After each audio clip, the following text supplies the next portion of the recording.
Hello friends, I'm FIDE instructor Atul Dahale and welcome to my YouTube channel. Today we are going to witness a crushing mating attack by the Chinese superstar Ding Liren against the reigning world chess champion Magnus Carlsen. Yes, in the ongoing Magnus Carlsen Chess Tour final tournament, Magnus Carlsen was checkmated almost in the center of the board. Yes, this is something which is very rare which happens in his games. And one very fascinating thing about this game is that Ding Liren is considered as one of the best players with the King's Indian defense opening, and in this game Magnus Carlsen played the King's Indian defense against him, asking him to prove or to show what he has against his own best opening. So without further delay, let's get started with this game and try to understand what really happened with this game.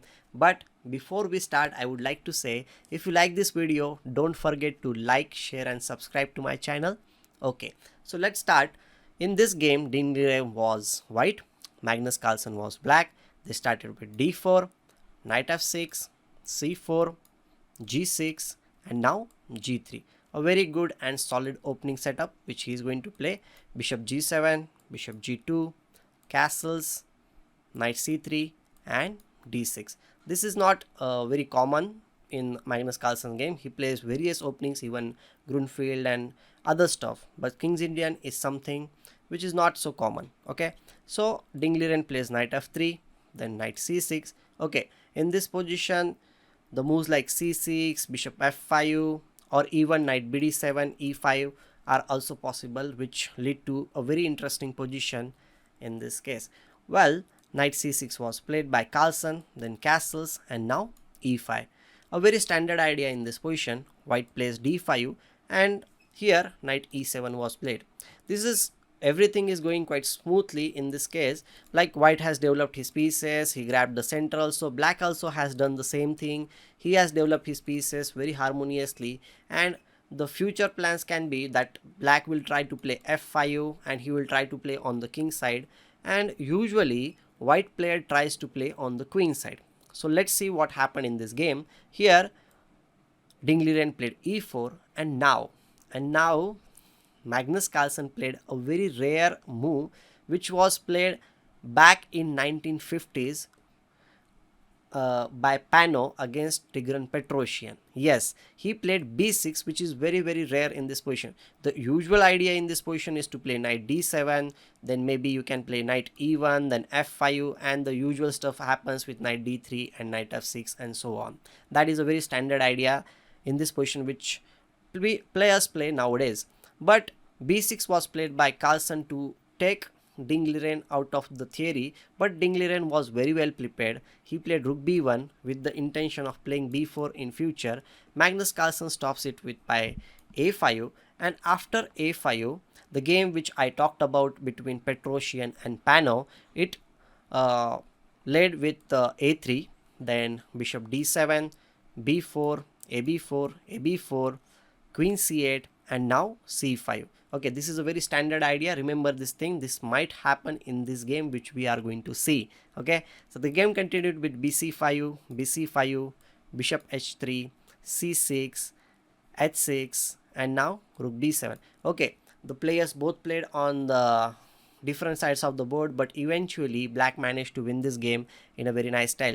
So the game which we are going to see now is little bit different. In this position after a5, Ding Liren played rook e1, and this is the novelty in this position. Yes, rook e1 is the novelty, and the thing is that now knight d7 was played and now he plays a3. Obviously if the knight c5 is going to play, white is going to play b4, dislodging this knight from the c5 square. So that is not any good idea from black side. So here another thing is that after knight d7, it is very natural to play f5. Okay, but it has a little bit flaw, you can say, or the idea from white side which is very successful, that after e takes f5, knight takes f5, white has a nice move, that is knight g5. Yes, knight g5 is a good move because now we are going to e6 square, and even if you try to control the e6 square, white will be happy to sacrifice a pawn also on e6 square, because once this pawn on d5 goes to e6 square, the bishop on g2 will be having a great diagonal in that case. Yes, And here, if let's suppose knight f6 played, we can play knight b5. If h6, then knight e6, bishop takes e6, d takes e6. And now, as I mentioned earlier, the bishop is having a very beautiful diagonal. The pawn on e6 is not that much useful in this case. And another thing is that we can always expand on the queen side. One more thing is that the bishop or this knight can jump to a7 followed by c6, and it will be having good squares in this position. So I will prefer this position playing from the white side any day. So to stop this jump with the knight g5, okay, to stop this jump, he played h6 in this case, controlling the g5 square from white side. Okay, so after h6, Ding Liren played knight h4, f5 was played, which is very common, e takes f5, and now g takes f5. Obviously you cannot capture with the knight because the pawn on g6 is hanging, so he played g takes f5, and now a very calm move, queen c2, putting some pressure on this diagonal. Pay attention to this move because this move is going to be very crucial in the next part of the game. Now black played knight f6, and then it's time to play on the queen side, just as in the game which Petrosian played.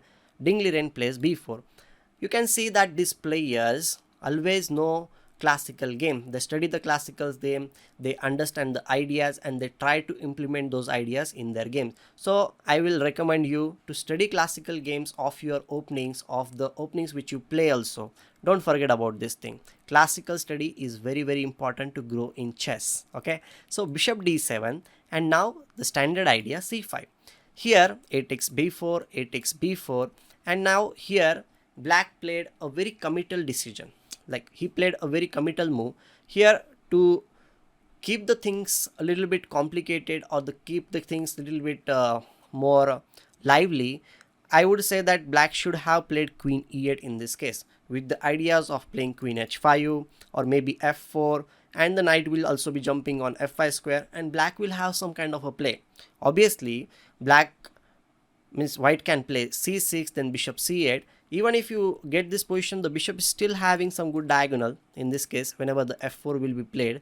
And if white plays f4 in any case, then it will not be that good, because we can simply play e4, and then okay, we will have some play on that side of the board, because we still have queen h5 on knight g4, all such moves from black side. So queen e8 was a good option to keep up the balance in this position.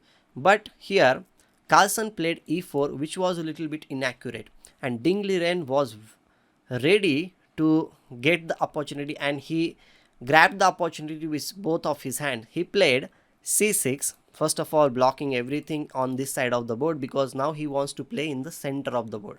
Okay, so he plays his up, like Magnus Carlsen played bishop e8, which is very understandable. The bishop wants to come on f7, putting some pressure on d5, or maybe bishop h5 is also one of the thing.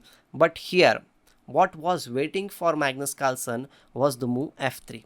By playing f3, he is going to like disturb the pawn center in the center of the board. Okay, that is one thing. So here one more thing is, you can say that the pawn on d5 is hanging, so he's not even going to protect that pawn. Yes, he's not going to protect the pawn on d5, because he wants to open up the position. Because if you open up the position in this game from white side, it will be beneficial for him, because black's king is not at all well guarded in this case. His pawns will be, his shelter with the pawns will be gone, and the king will be little bit uncomfortable in that case. So here black player means Magnus Carlsen played knight f d5, knight takes d5, knight takes d5, and f takes e4. Now this was a very crucial position in the game, and black should have opted for something which was an interesting option, that is knight c3. If rook b3 is played, then knight b5, followed by the knight will come on d4 square, and it will have a good square in the center of the board. Okay, from white's perspective, he might go for queen d3, then knight b4, knight d4, rook b1, and here from black side you need to complicate the things with f4 move, and the things will be heating up.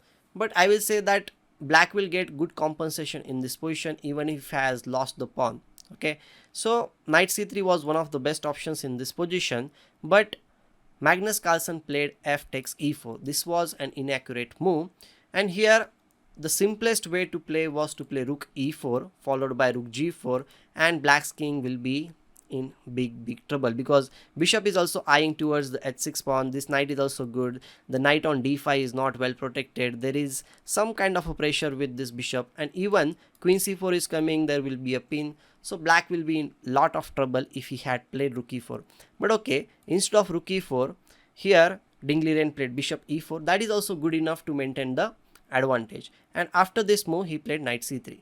And now after knight c3, any normal player will think that okay, I need to move my rook here. He might play rook b3, and followed by this bishop will be gone, and it will be a normal position. But in this case, okay, one more thing I would like to say, that instead of knight c3, black had a very nice idea, that is bishop d4 in this position, because after king h1, knight c3, the position is a little bit different, because now rook f2 is coming, okay, and he will get lots of play after queen f6. Although white will still have some kind of chances, but I will say that black's pieces will be very active in this case. But he missed this opportunity to play bishop d4. He should have included this move bishop d4 before he played knight c3. But he played knight c3, and after this, okay, as I mentioned, rook b3 might lead to the same position after bishop d4 and all. But here Dingley Ren spotted a very nice tactical idea. He saw that black's king is exposed, and if he manages to expose it more, then there will be a crushing attack. And one more thing is that this bishop is there, it can always give a check on h7. If king h8 goes, then there's only one bishop which is protecting the g6 important square, which should be occupied by the knight on h4. Means knight on h4 will be very happy to come on g6 square. If it is captured bishop, then knight will jump to other place, and there will be a discovered check, and it will lead to some kind of a checkmating ideas. Okay, so here he plays bishop takes h6. Now this is a very crucial position. Here black needs to make a very good decision, and here bishop d4 was again one of the best ideas, following with bishop e3, then queen f6, and then this rook is hanging, so rook bc1. And okay, the game will continue, and black will have some kind of good ideas, because even if you play some kind of bishop h7 in this position, you can simply play king h8 and there is no attack, because there is no possibilities for sacrificing anything in this position from white side, and the king on h8 will be safe. But what happened is, like, after bishop takes h6, black played queen f6, and this was a decisive mistake in the game, because now Dingley Ren played a final mating attack, you can say. He started with bishop h7 check, okay, king h8, and now, as I mentioned earlier, the bishop on e8 is the main defender in this position, so he removes the bishop defender with rook takes e8, a brilliant move in this position. And now Magnus Carlsen played rook f e8. Okay, he had other alternative like bishop takes h6, but that will also lead to a very bad position, because white has a very good move, that is rook e7. Black cannot really capture the rook here, because knight g6 followed by knight takes e7, and he will win the queen, so that is not a good idea. If he plays queen d4 kind of a move, then we can even play something like king g2, okay, bishop g7, and we will bring the rook to e1. And okay, this knight g6 also, so he cannot play this, but maybe bishop g7 is also one of the ideas. And then we can play rook e1. If queen d4 is checked, then king h1. If queen d5 is given, then bishop e4. And after the exchanges here, let's suppose like this, all these exchanges, white will be having a very dominating position, because he has a rook on the 7th rank, the pawn on c7 is a weakness, plus he has 2 pawns on the king side. So this is something good from white side. But okay, black can play like this, that bishop takes h6 was one of the ideas, but rook f e8 was played, and now it leads to a crushing attack with the move knight g6, a very good move, king takes h7, and now knight f8, another good move in this position. Okay, if you play king g8, which did not happen in the game, then you have queen h7 check. If king takes f8, then we have bishop g7, queen g7, and now we can play rook f1, and the queen on g7 will be lost. Okay, there is also one possibility is there, that king f7 might be played in this case, but still here we can play rook f1 and the queen will be lost for sure. So this is almost a losing position for black, but okay, he can play like this. But after knight f8, what happened is, like, Carlsen captured on h6, and now it led to a checkmate after queen h7 check, king g5, queen h4 check, king doesn't have any squares, king f5, and almost in the center of the board, Dingley Red checkmated reigning world chess champion Magnus Carlsen with queen f4 check and mate. So I hope that you enjoyed this fascinating game. This is very rare occasion, as I said earlier. And if you like this video, do like, share and subscribe. And one more thing is that you can support my channel by donating. The links are given in the description. And we will meet with something very interesting and good content in the next video. Till then, thank you very much. Goodbye. Take care. Bye.